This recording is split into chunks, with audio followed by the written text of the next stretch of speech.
Good evening, Poe fans. We are back with Poe discussions with Carmen and Jeanie. Jeanie, you want to say hi? I might. Hello. So we are here tonight with a very special guest, and his name is Stephen Smith. And we are very excited to have him here with us. And we're just going to get right on in this and let him introduce himself, and then we'll go from there. Well, thank you so much for having me. Yes, so my name's Stephen Smith. I'm an actor from the UK, originally from Watford, but I live in London now. But I'm recording this or talking you from Liverpool at the moment. So that's where I'm currently at. But in recent years, I've been touring around Edgar Allan Poe theatre show, and which has taken various forms over the years, but I'm really enjoying getting my teeth into performing Poe, and it's been a relatively recent fascination with the guy. However, there have been roots ever since my early childhood linking me back to Edgar Allan Poe, which we'll get to in a sec, I guess. But my show that I'm touring around, and I've taken to the Poe Festival and Poe Museum in America, is called Man Poe. It's a one-man show where I perform 4 Edgar Allan Poe pieces back to back. Okay, and will you tell everybody what 4 stories, poems that you do? Yes, so I kick it all off with the Telltale Heart, and then I perform the Pit and the Pendulum, and then there's an interval where I get a bit of a break, and then the Black Cat, and then the Raven finally. Okay. Oh, that is awesome. Now, in the style that you do them in, I think they're not adaptations. You do them like almost recitation, it's kind of like. Yeah, that's it was a decision I made, I guess, during the pandemic when I revisited Poe's original texts and stories. I kind of figured that they work pretty much perfectly just as they are. Mm-hmm. And from what I was used to throughout my childhood was all certain film adaptations of his work, Mm-hmm. which, as you obviously know, deviate quite drastically Yes. from the original source material by and large. And yeah, we can chat about that. I have a theory why Okay. they deviate so much, but my mission, I suppose, was, yes, like you say, learning them pretty much verbatim and performing them exactly how Poe wrote them down nearly 200 years ago now. So I'd like to think they're faithful adaptations for sure. Absolutely. It kind of reminds me of Vincent Price one-man show that he did of Poe.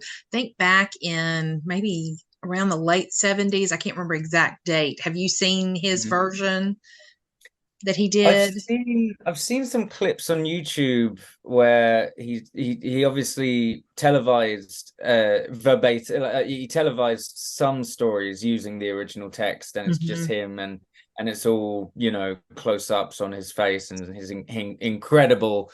storytelling. Yeah, I believe he did that one about the Sphinx potentially, and the Black Yes. Cat and the Pit and the Pendulum are the. Oh, Yes. and the Telltale Heart, I believe. I think those are the 4 I remember seeing I, I online. I think you're right, because and the Sphinx is one that hardly ever gets, read aloud and, performed or anything. So when I watched his performance, I thought that was really cool that he added that one just because it was so different. Yeah. Yeah, totally. So, Speaking well, of, yeah, go I'm ahead, going to Jeannie. ask, speaking of Stephen, what made you choose these 4 particular stories to recitate and to enthrall your audience with? Because I mean, I know they are one of the more popular Edgar Allan Poe's. So was there a reason behind that, of like you knew it'd be the most interesting, or did you have a personal choice in these stories? Yeah, well, I suppose basically, my really rewinding the clock now, that the reason why I, as a little kid, at the age of 3 or 4 years old, ever since I can remember, became fascinated with acting and pretending and dressing up and all of that was because of these the old black and white Universal horror movies and people like Lon Chaney and Boris Karloff, Bela Lugosi, and it just blew my mind as a little kid that one man could play a multitude of monsters, and that I just couldn't fathom that, especially Lon Chaney, of course, the man of 1,000 faces. That title alone just pricked up my ears, and there's countless photos of me doing my own makeup and costume and pretending to be all these sorts of different monsters. And but in terms of wanting to do acting professionally, I suppose that kind of kicked in my late teens, I suppose. But I'd always been fascinated with pretending and playing and everything. So I suppose, fast forwarding the clock, going on to the pandemic and stuff, because I mean, during the pandemic, I was late 20s. I forget the actual age, but we all felt somewhat vulnerable and childlike in the pandemic, in a way. Our schedules were taken away from us, and we couldn't really plan anything. And I went headlong into my childhood fascination with Gothic horror, classical literature, and all of that. And created some online Facebook Live shows originally from my home. And the first one that I did was The Telltale Heart. It was because it's a 20-minute long, very intense and awesome monologue. And takes place in one room, essentially, or at least one house. And so that was just the perfect thing to kind of kick off my online theatre, which has now developed over the years, and I've won several awards for my digital theatre work. But The Telltale Heart was the first one that I ever did. And then a few months later, I did The Black Cat, and that was when things were opening up again, and we did the entire show. It was still an online show, but it was in a Gothic church in London that's now been converted to a theatre called The Space. Yeah, it's this really creepy Gothic, perfect setting for, well, a bit of creepy like Edgar Allan Poe stuff. And yes. So The Black Cat was a few months after The Telltale Heart, and I suppose I chose The Black Cat because I felt like there's so many locations in The Black Cat, and it travels through all sorts of time periods, unlike The Telltale Heart, which is pretty much takes place over a few days, really. Yeah.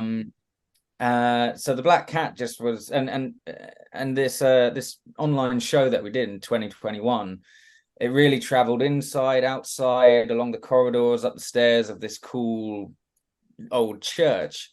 And my style is one-shot filmmaking, but live streamed at the same time. So it's kind of like a live film.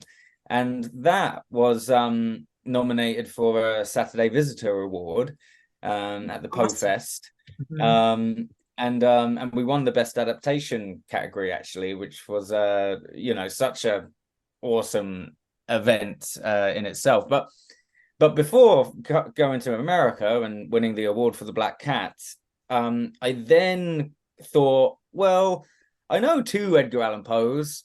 Why not learn another 2 and create an actual in-person theatre show where me, as I may not be the man of 1,000 faces, but I could be the man of 4 faces in one Man Poe, and I filled in the gaps with The Pit and the Pendulum, which I felt was one of the more unique stories of Edgar Allan Poe, and obviously The Raven, which is arguably his most famous piece. But in short, the reason why I've picked these four more than anything else in my mind is because they make amazing first person testimony that can be easily more easily than others, but they can easily be translated to a person telling a story on stage. Whereas something like The Mask of the Red Death, for example, even though it's a really awesome story, it's a narrator. It's not a character in the story. And then you have something like Fall of the House of Usher, which again is an amazing popular story, but it would mean that I would have to play the narrator, then play another character, you know, there's a few characters in that, whereas the four that I've chosen, the narrator stays the narrator the whole way through, and there's not really any kind of interactions from any other characters. There's a couple of lines from the old man in the Telltale Heart, and of course there's the Raven in the Raven squawking nevermore. But both of those parts, I had just a pre-recorded sound effect for the old man sitting up in the bed going, "Who's there?" and also the Raven going, "Nevermore." You know, they would kind of like be in the sound design. So I somewhat, I basically picked them because I felt they were the best to perform as an actor playing one character. Yeah. And especially in a storytelling point of view, you can control yourself the most when you're telling a story, and going back and forth if you're trying to interact with yourself can be daunting to keep it straight, especially if you're trying to, like you said, having the pre-recordings, you have the different sounds, the different vocals that you need to have in order to make believe for the characterization to come across. So and I was reading up on your website and you were talking about how you did the pandemic with the Telltale Heart. I was like, oh man, I wish I had seen that when it first came out, because that would have been just phenomenal. Because what perfect story to fit with the pandemic is the Telltale Heart being trapped in a house, and you're just, because it's like, is it real? Is it not? Is it just in your mind? I mean, that to me would fit perfectly with the time of the pandemic. So I was very excited when I saw that.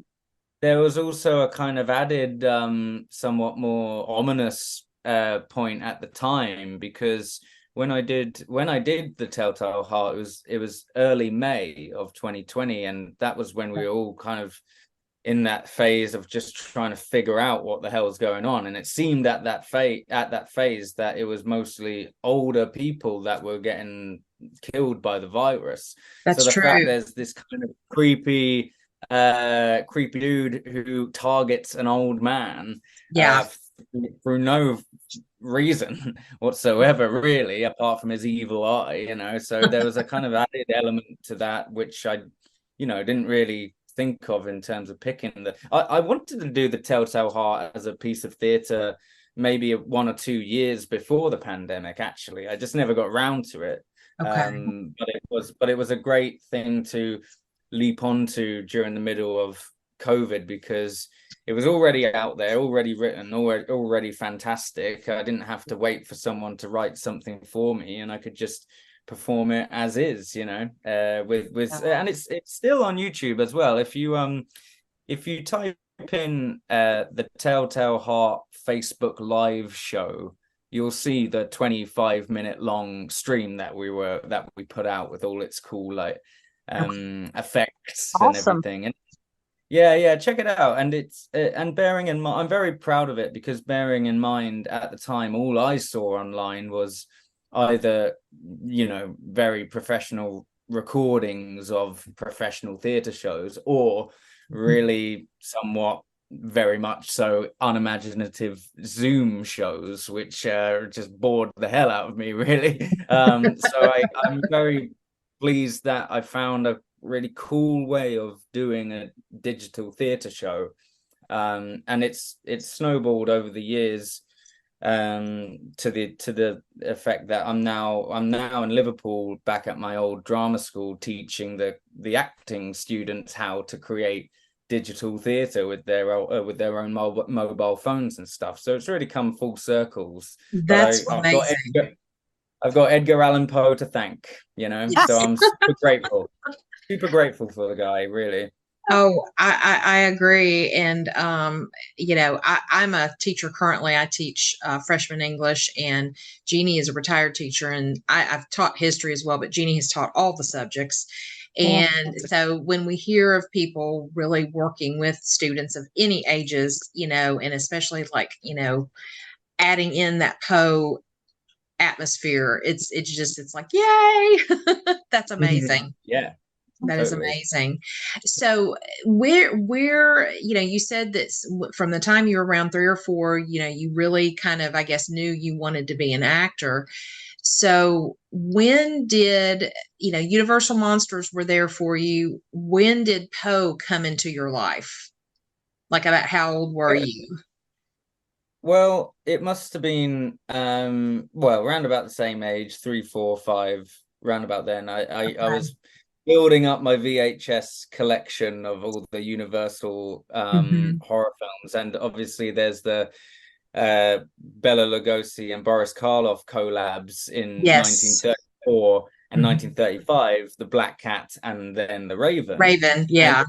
the Raven especially is obviously more not certainly nothing to do really with the original poem, but Mhm. certainly more Poe centric. The Black Cat, I mean, I don't know how they can really say inspired by Poe with that 1934 Yeah. film, but and obviously there was also the Murders in the Rue Morgue, which is 1932. Not a very it was all right. It was an okay film, but Yeah. it wasn't one that I really liked when I was younger.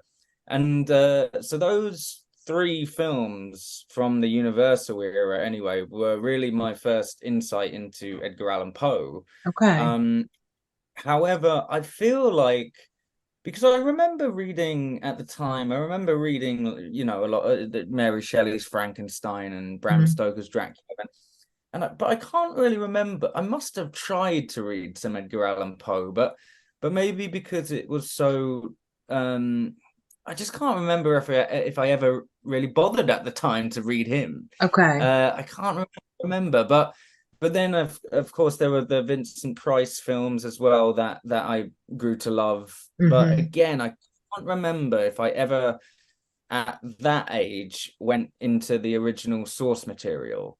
So it was such a surprise during the pandemic when I discovered how unlike the originals they were. So that was my first introduction. Gotcha. That's And cool. yeah, and you said you had a theory of why they are adapted out of the stories and things. We're definitely interested to hear what your take is of that, because we've seen all the ones you've Hmm. mentioned and like the Vincent Price, Roger Corman films.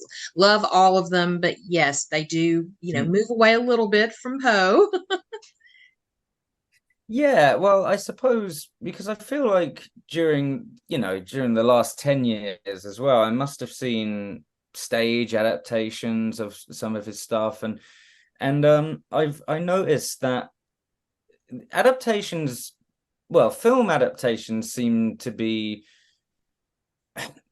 any adaptations seem to do one of two things in my mind. They either take a story like The Telltale Heart, which is a 20-minute long story when you read it out loud, and they turn that into a feature length film or even a fringe length theater show, which is still an hour plus. And Mhm. obviously with the original story being so on purposefully intense and short, and something that you can really ramp up the tension in such a short space of time to leave a very powerful effect on a reader. When you take the story like that, whether it's the Telltale Heart, the Pendulum, or the Black Cat, whatever, and you try and elongate it to an hour and a half, you just have to add in so much filler that completely takes away the original intensity of the original. So they either make something that is meant to be short and intense really long and somewhat boring and elaborate, or they do some kind of mega mix of all of his favorites, all the best bits and stuff. And sometimes that really works. Like I really enjoyed The Fall of the House of Usher on Netflix. I really thought that they kind of crammed in, well, it's just like it must be 10 plus stories of his and poems, but they created a universe that you could kind of believe in and not really. I mean, the main point of that series, why I liked it, is that you didn't have to know his stories inside out to get it. You could still enjoy the series and not know any Poe. But when I've seen Edgar Allan Poe performed on stage, like in an Edgar Allan Poe musical or something, you know, I don't. Sometimes it works, but I find that most of the time when they do this mega mix thing, you have to really know the stories like the back of your hand to understand what's going on. And anyone who doesn't know these stories kind of turn up to this potentially their first outing of Edgar Allan Poe and leave completely alienated by the guy, you know, and by what the people are trying to do, because you don't know what they're mega mixing. So that's why I was really keen on honoring the original texts and in their original form, and not feeling like I should stretch them out or add characters or anything. So that's my theory of why adaptations can be so not as effective as the originals. Plus I don't think many people are crazy enough as me to learn 13,000 words of verbatim text, you know. So yeah. That's it's a beast. lot of words, yes, and very impressive. And I think that is a spot on theory, because you know, Poe wrote them as short stories. You know, he only has the one novel, and he meant for you to be able to sit down within probably an hour time, you know, hours time based on how fast you read or whatever, and almost like a sitcom or an hour-long drama for TV. So, you know, it's like you lose your, you know, attention span if it is too long, and like you said, too drawn out. Well, and also I'm going to add in here where you could ruin the intent of what the author actually wants from the story for the reader if you embellish too much. I remember when I was first introduced to Shakespeare, when you are in a classroom and you have a teacher who's trying to teach you about Shakespeare, and you're trying to read a play as an actual story or something, you're not really experiencing what, in my opinion, it was meant for. Because it's like with Poe, you're meant to read it and you're meant to be immersed in it. And Shakespeare, you're meant to experience it as you're seeing it as a drama unfold by different characters. And that's the way it was meant to be. And so what you were saying, Stephen, is perfect, spot on. That we've started watching The Fall of House Usher. We've only got like 3 episodes in, but we understand. We're hyper focused on it, trying to catch all the things. We're watching it from these fanatics of the Poe people who like to pull and see what all Poe they've put in there and where it's at. But from a layman's type of point of view, you can watch it and enjoy it without actually having to know Poe. So I think that's one of the successes of it, and they've done a great job storytelling in that point of view. So when you are teaching this, you said you're now teaching at your old alma mater, right? So and you're teaching this digital. Are you teaching it like from a Facebook Live point of view, or from just kind of one man show point of view, or how are you conducting that to get them to understand that you may be doing it electronically, but you still got to stay true to the storytelling?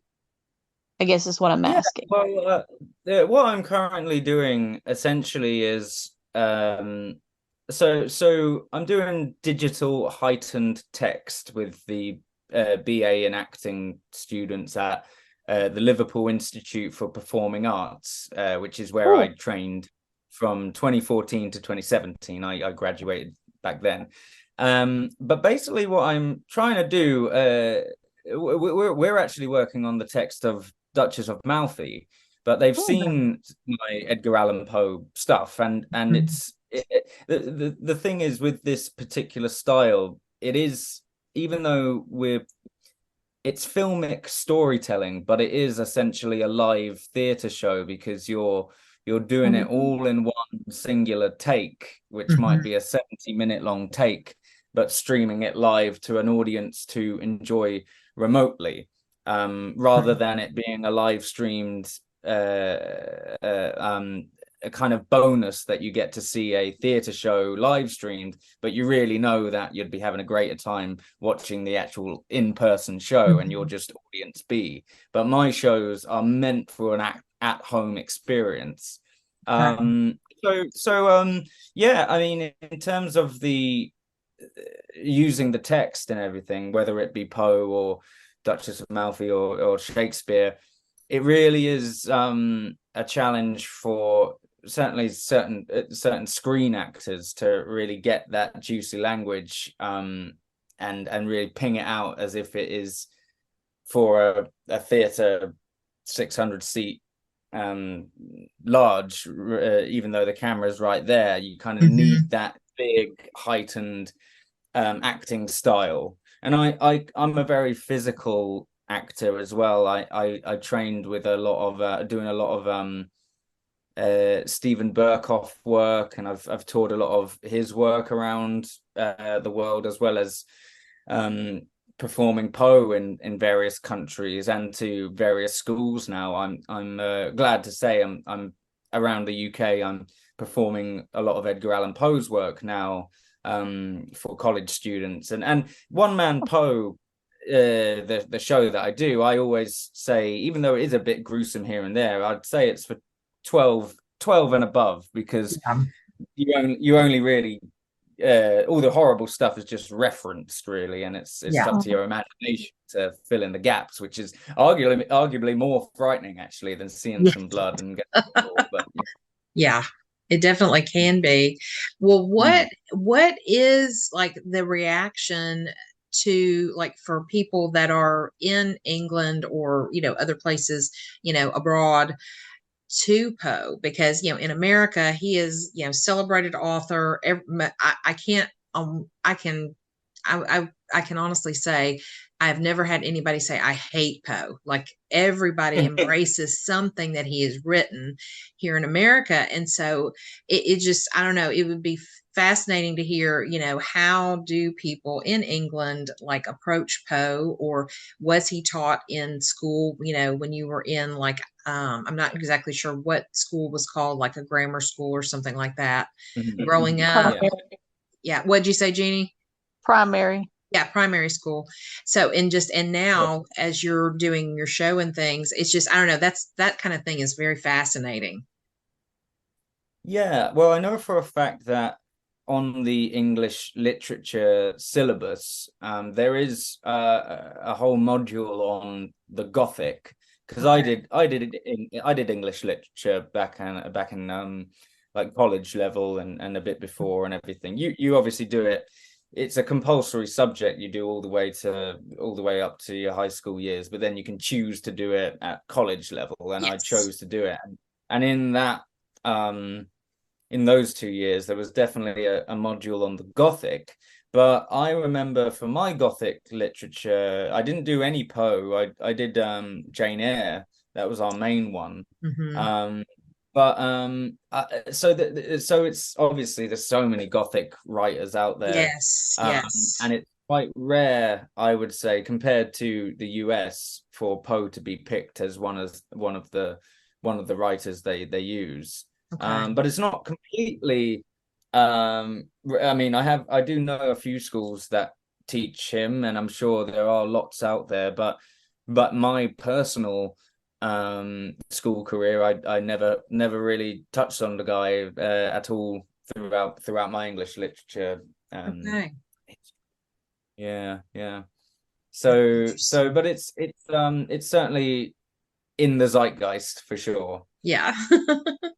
So how do the audience take to Poe when you're performing? Yeah, it's certainly it's great that you mentioned Shakespeare, because I think it's very similar to Shakespeare in the sense that to really get the writing, you need to see it really embodied and acted out.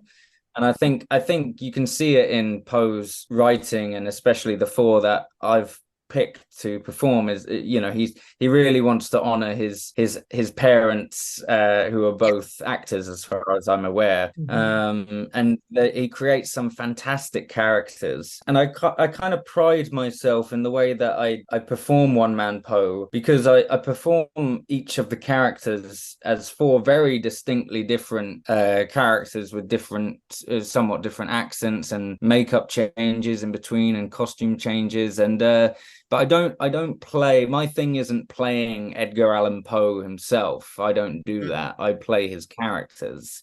So I feel like just the audiences really respect the fact that these four very different stories are well, a lot of the audience are quite surprised sometimes, who don't know Edgar Allan Poe, that he is an American author. Actually, I think because of the language that I use, and I don't put on an American accent. So I suppose his archaic language is quite suited for that kind of English stage actor. I mean, when I do the Raven, I really channel my inner Ian McKellen for that one. That's for sure. That's awesome. Yeah, totally. So yeah, they really look at him like the American Shakespeare, I would say. A nice kind of way to put it. Yeah. And you were talking about the language, that yes, Poe is an American author, and many people don't understand that or get that, because there's like we've always talked about the settings, that Murders in the Rue Morgue, French. He always puts a European spin on his story settings. Many of But yeah. But I think also in the same in the early years of when, during his lifetime, there was still a lot of English, the language of the British being spoken when he was growing up. And so he was probably getting inundated still, and he still had that connection. So, I think that's a lot, because he lived in London for 3 years, I think it was, during his youth.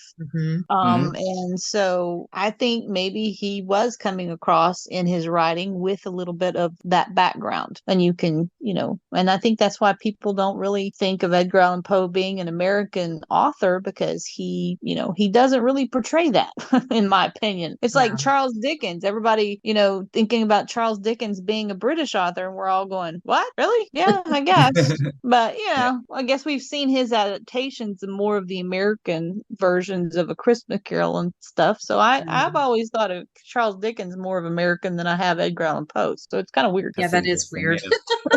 But yeah, interesting as well. Well, I was going to say, Jeanie, you mentioned, yes, Poe did live in England for a short time.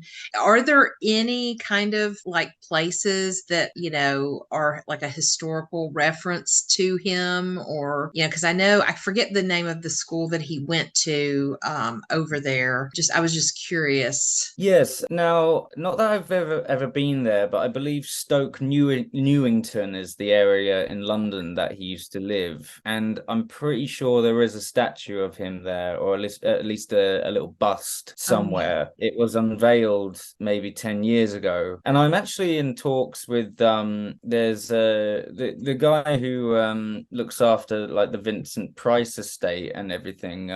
He came and saw One Man Poe when I was doing it in North London, and he's hoping to he and I are hoping to collaborate and do some sort of, in the next few years, some sort of UK based Poe festival or performance festival or something to honor his time in the UK, for sure, because it's nice to see him kind of popping back into popularity on Netflix and everything, like with Wednesday and all of the House of Usher and the Christian Bale movie. You know, it's nice to see him kind of being still kept in the forefront of Gothic literature and everything. It's really cool to see. Yeah, it definitely is. Well, you need to keep us posted on, when you're going to do that, because I know my husband and I have not traveled abroad at all. We've only been, Mexico and Canada, just because they're attached to Sure. with North America.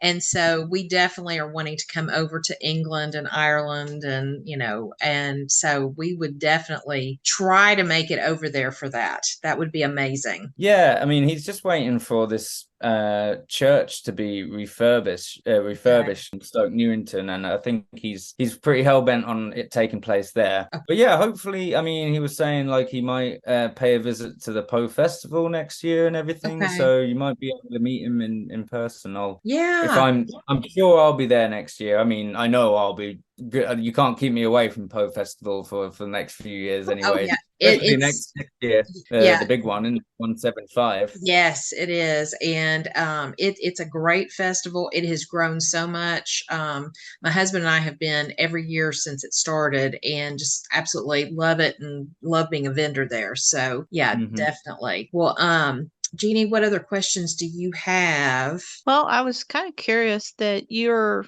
forgive me if I mispronounce it. Freedom, is that the name of is it a production type company, or is it like a troupe, or what exactly? It started off as a troupe of 3 of us, but pretty much in the last few years, it's just been a bit of a one-man band situation, me doing everything, sometimes even directing my own solo shows. So it's and I do my own marketing. That's a lot of work. Yeah, but I was kind of curious about it, that with the 3 of you, I was reading a little bit about the biographies of everybody and what you do. Did you all actually attend classes, or is that how you guys met? I'm pretty sure, I thought that's how I remembered it. Are they doing their own kind of one-man shows or that kind of thing, or anything? I kind of just want to know what you have planned, I guess, for the future of Freedom. Yeah, okay. Well, so I'm going to do the One Man Poe. I'm certainly doing at the Edinburgh Fringe Festival next summer.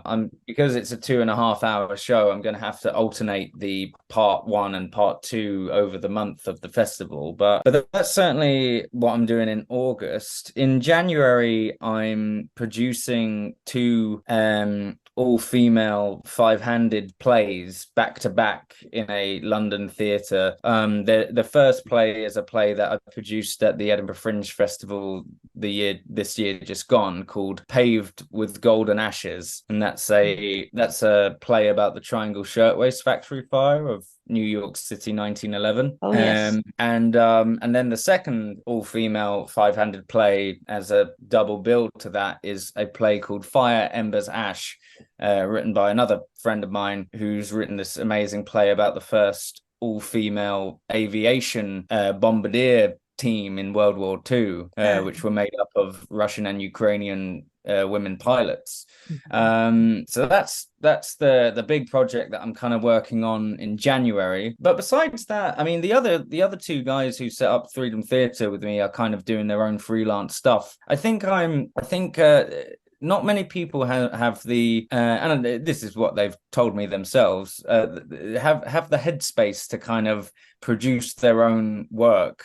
I mean, I'm an actor that I'm lucky to say I've been very busy over the last couple of years and haven't needed any kind of bar job or waitering job to sustain my freelance life. But I'm a bit of an anomaly in the sense that I kind of produce my own work, do all my own marketing, act it all, and direct myself, create the sound design, and it's a bit of I'm a bit of a crazy do do it all myself kind of person.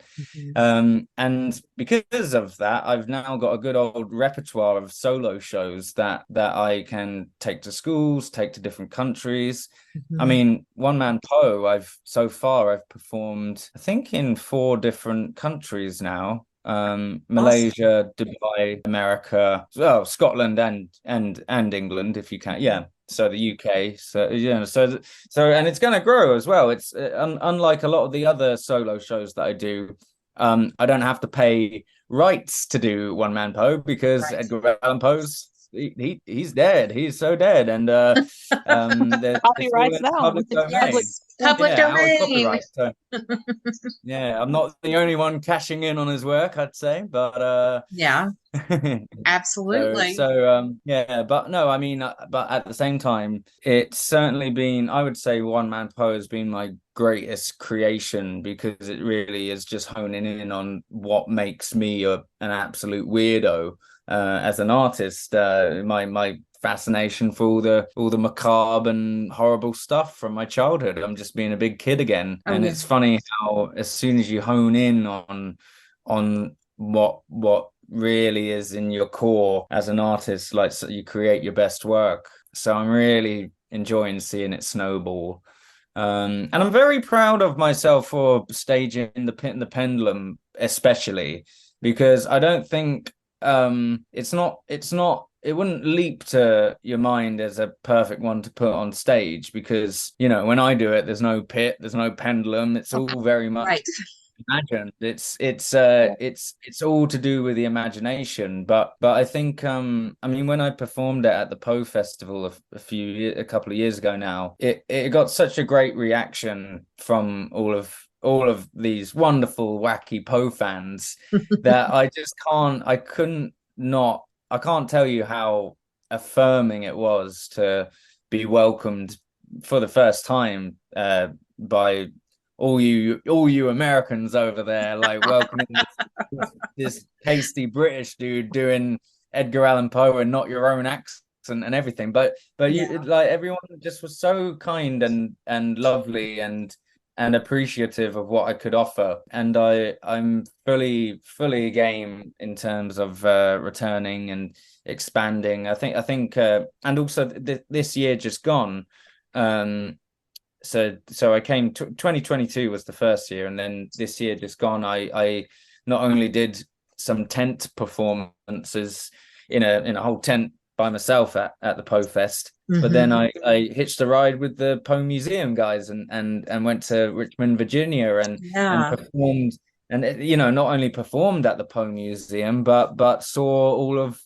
the awesome stuff that they have there, and I mean, wow, what an honor to see all of that and to really get to know the man himself way more than I ever could from just reading his work. That was so special. And also performing to some local schools from Richmond. It was a group of high schoolers, and you know, maybe 16, 17 years old, and they were kind of acting all cool at the start of the performance and kind of somewhat scoffing here and there, but by the end of the show they were kind of dead silent, jaws on the floor, wide-eyed, and I really got their attention. And I think what a fantastic way to get introduced to some Poe, you know, just to hear it and see it embodied live. I think like you say, Jeanie, you know, how can you understand Shakespeare without really seeing it performed and feeling it and everything? You know, same with Poe, I think. Yeah, I agree with you because, like you said, his gothic horror, his macabre, everything. You know, it attracts the weirdos like us. Yes, we're definitely weirdos. Yeah, we're weirdos. We love it. You know, and it's very much that type that you have to dig deep for some people before they can get it, because they don't want to read it. They don't want to understand it, especially if you're a teacher and you're trying to get them to read and to want to do something. But for you to offer that they can see it, they can feel it, they can be a part of it, I think that's really good for not only Poe and, you know, even him being dead. It's great for his works that you're reliving, or, you know, not reliving, but, you know, reanimating him Yeah. in some certain way. And for people to see that who don't have that connection or don't already have that love for him, in my soul as a teacher, I appreciate that Yes. you're bringing that to them and to anyone, no matter the age. And I'm a very proud supporter of storytelling, because I actually am a storyteller too, but I haven't done it for years because teaching got in the way. but but anyway, so we appreciate you and your one man Poe. Even Yes. though you have become a one man show, being the producer, the director, the actor, the only thing you're not doing is writing your own scripts. Yeah. Yeah, that and I'm that not a is writer, so that makes sense. But Mhm. my sound designer, Joseph Fury, and I've had help from my friend Django Holder. The sound design is because I can perform one man Poe, I think, with just one candle, or there's another version where you have 80 to 100 lighting cues and everything. But I, in terms of lighting, it's very adaptive. Yeah. But the sound design and the music and all of the sound effects that aid the story are very important, especially with the Pit and the Pendulum. I don't see I can't really fathom a version of the play where if I didn't have a working speaker where I could play all the amazing sounds that we've come up with for the show. So that in a sense is adapting it, how we've adapted it for stage by creating a whole soundscape of effects to go with it, basically. Yeah. yeah. And I can definitely see where that would enhance and be adaptable depending on what venue you're at and your audience and things like that.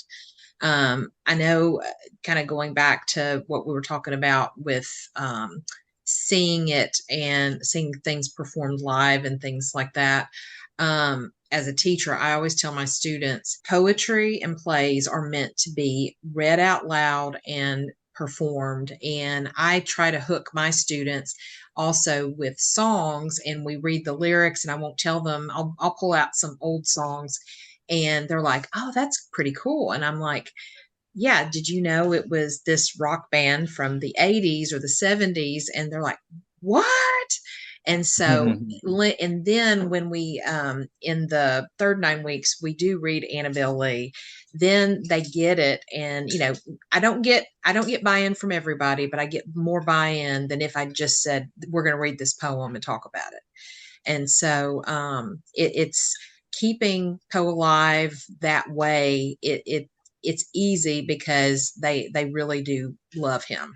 They really do. The younger generation. Yeah, and you can see why. I mean, the great thing about his work, especially his horrible stuff, is usually it's about the kind of human capacity for bad good people to do bad things, Yeah.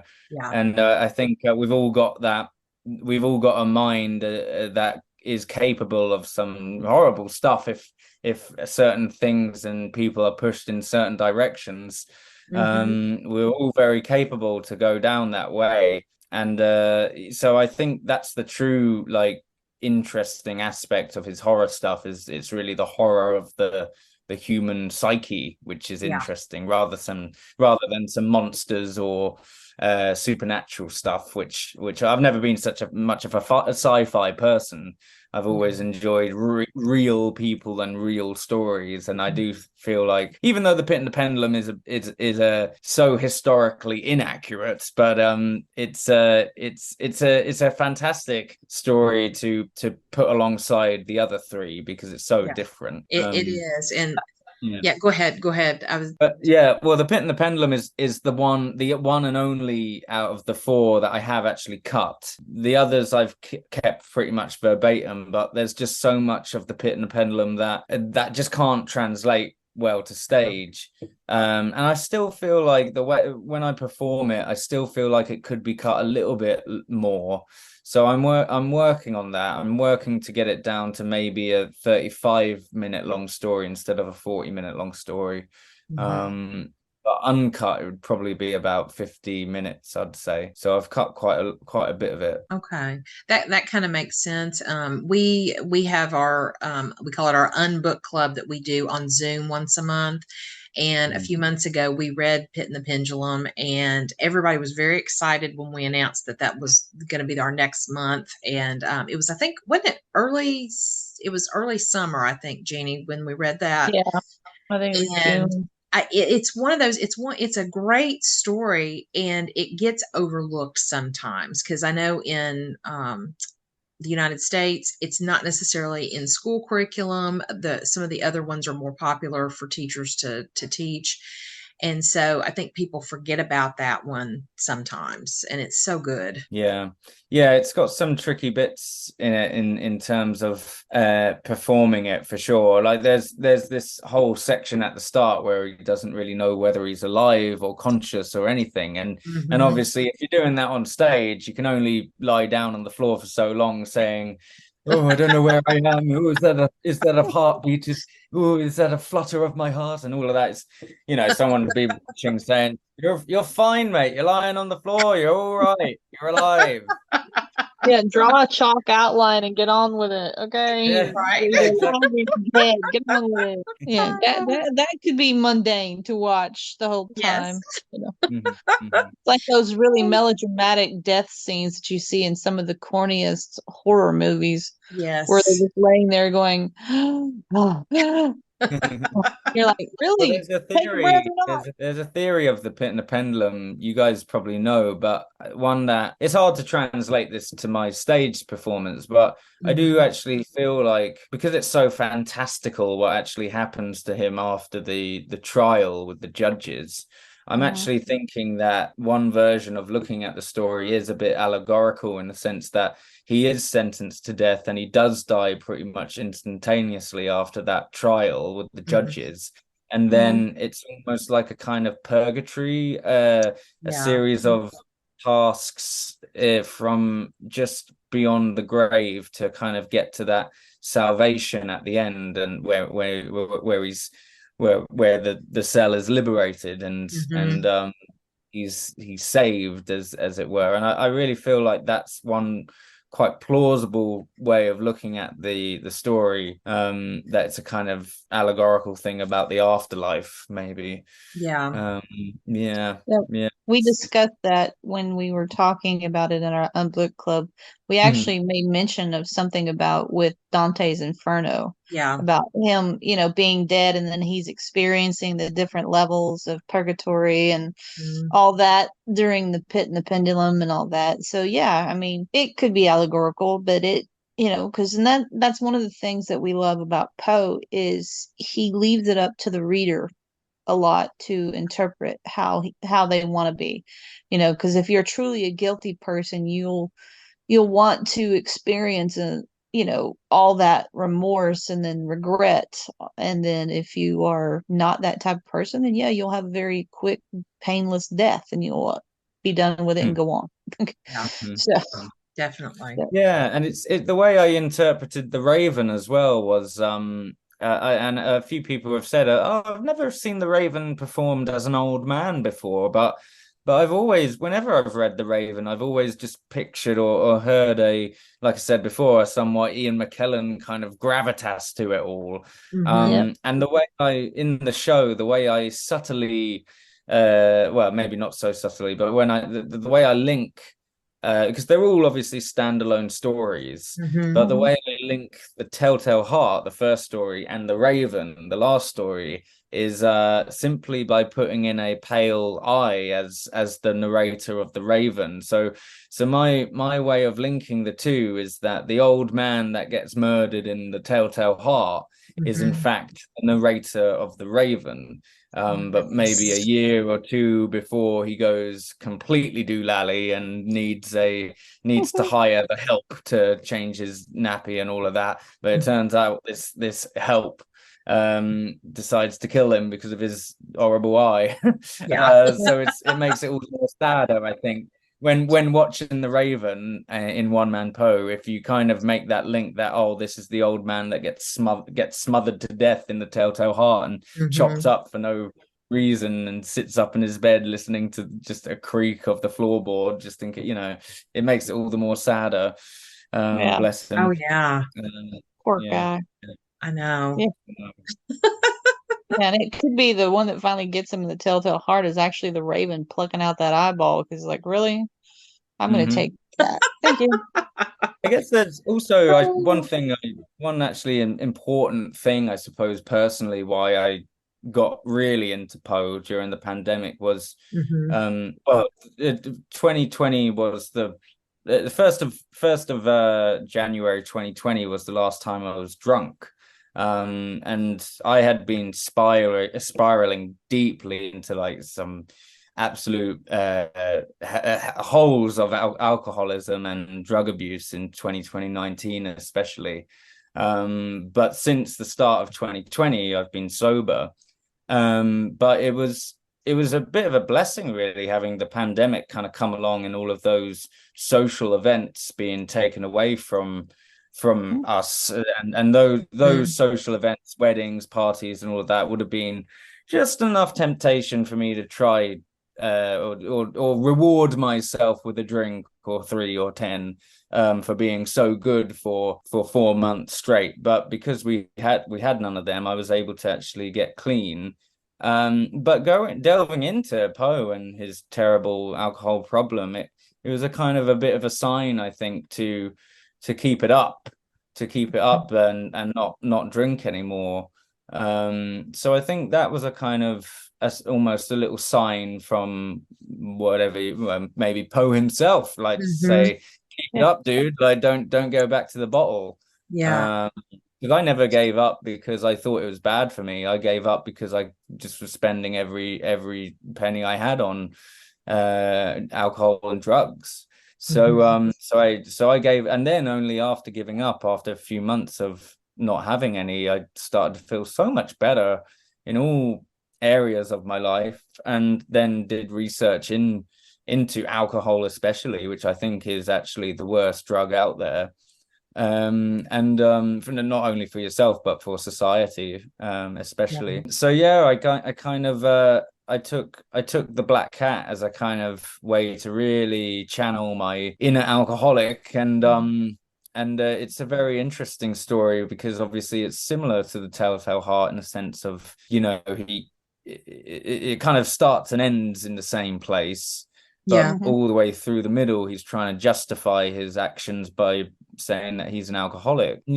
So yeah, that's another kind of personal reason why I'm so keen to kind of work on Poe, I guess. Yeah. Poe became your sponsor from his afterlife, so that was good. Yeah. Because I mean, if you look at anyone that could truly be the poster child for the macabre and the terrible life choices and the terrible life that you may lead, it would definitely be Poe, because he had to go through many deaths, many heartaches, his own alcoholism. There has even been some supposition that he was suffering from cancer, brain cancer, that kind of twitched, changed him there towards the end. Also, he might have had a touch of other diseases along the way. So, he's like truly the epitome of, the horrible, tragic story. Not just what he wrote, but his life in general. So, but congratulations, Stephen. I'm very proud, Absolutely. for having that. But, because that's very hard to face. And I agree with you. Alcohol is probably the worst for society and for personally of anything. So, but proud that you took that step, and glad that Poe made a difference there. So yes. or you're making a big difference with difference. Poe. Yeah. Oh yeah, no, I really he came into my life at a very poignant place, and I'm really honoring his work because of that. So it was a real nice turning point for me. Perfect. That's wonderful. Yeah, thank you for sharing that. Yeah, absolutely. Because I think that type of thing, sharing, also helps other people work through their own things. So Yeah, and Yes. as we've discussed, people are drawn to Poe for different reasons, for different things that maybe they touch upon in their own lives. And being a Poe fanatic, I have my own reasons of choosing Poe, and so it's Yeah. good to know that Poe is for everybody. That's what we Yeah. keep trying to tell. He's for everybody. You just have to find where he fits. Yeah, absolutely. Well, one question we always ask it to everybody that we talk to, what is your favorite Poe story or poem? Oh, I think I'll have to go with the Black Cat, and that is my favorite. I think for many different reasons, but I think it's the one that I can really get my teeth into as an actor, especially, and because I can confidently do that whole thing just sitting down chatting kind of thing, whereas I feel like I kind of need to put in a bit of a show for the rest of them, almost like a I need to yeah, but the Black Cat is literally just such wonderful writing to get into character with. Yeah, the Black Cat. Okay. Definitely. Yeah, it's one of my favorites, and I hate that the cat does die, and he does come back, but yeah, it's Oh such a yeah, and good I should story. mention myself, like I've had cats all of my life. Yeah, I'm such a cat person. yeah, I love cats. So it's not because I hate cats that I love the right. Black Cats. Yeah. Oh, I know. But just to clarify, I know. And yeah, fantastic Jeanie, story. Jeanie and I both have cats, and I actually have. Yeah. Well, he was running around here a few minutes ago, but I actually have a black cat named Poe, and so he makes an appearance on here once every blue moon. But he's kind of camera shy, so he wiggles and everything else. Yeah, I think if we took a poll, it'd be interesting how many people that are Poe fans that actually have cats or are Yeah. cat people. Because Mhm. it seems to be another Yes. kind of data set that we all fit into. We're cat people. Yes. So Absolutely. Yeah. Interesting. that works. Yeah. Well, Stephen, do you have anything else you'd like to add, or just tell us about shows coming up? You are going to be our Gothic guest in our newsletter, so we will share out all of that information as well. But anything else you'd like to tell the Poe fans out there? Oh well, I mean, look out for One Man Poe or coming to hopefully a theater near you. I mean, if you Yeah. if you'd like to go to the Edinburgh Fringe Festival or know anyone who does, please ask them to look out for One Man Poe. I'll be there doing it the whole month. Not sure exactly where my venue is, but it's on the Okay. card. So that would certainly be amazing if we could just spread the word about One Man Poe. That would be Absolutely. fantastic. But also thank you so much for having me. It's been an honor to geek out a little bit with you Yeah. guys. So Yeah. yeah, and what perfect people to geek out with. So thank you. Well, thank you for coming on and talking with us. This has been a wonderful Sunday afternoon, and Yeah. here in our neck of the woods we're right outside of Nashville, Tennessee. It's been a very dreary Poe-esque day, so it's perfect time to talk about Poe. So Exactly. all right. Well, thank you again. Jeanie, are you ready? I'm ready. Are you ready? We are Poe Poe out.